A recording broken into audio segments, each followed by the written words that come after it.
The last kind of problem is, notice I have in this triangle 3 sides. I have no angles, so I have no hope of using the law of sines at all. But I can use the law of cosines.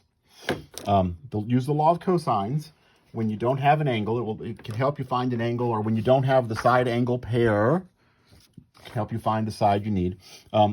Usually when I use the law of cosines, when I'm given a side problem, I try to find the biggest angle first. So for example, I'm going to find this angle. Let me call it a beta across from the 6. So the law of cosines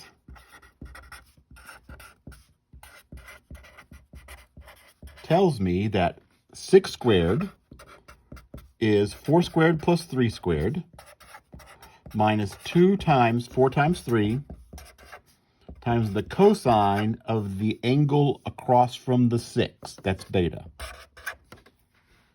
Okay, so what does that tell me? 36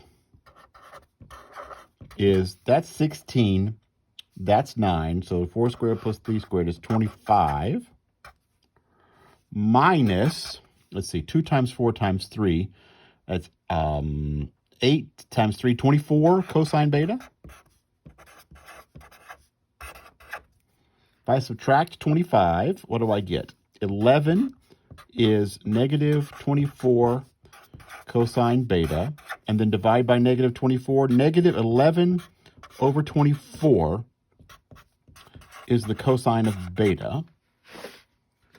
And I know that if beta has cosine negative 11/24, then beta is the inverse cosine of negative 11 over 24. If the cosine of beta is that number, then beta would be the inverse cosine. Remember, inverse cosine says find me an angle whose cosine is that number. And I'll use my calculator.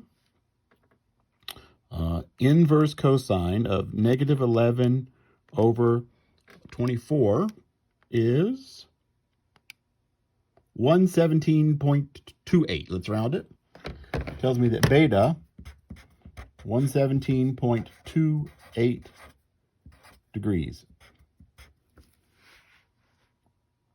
Now I have an angle and a side. I can use the law of sines to finish the problem and find the 2 other angles. Actually, I can use the law of sines to find one more angle, and then I know the 3 of them have to add up to 180 degrees. So,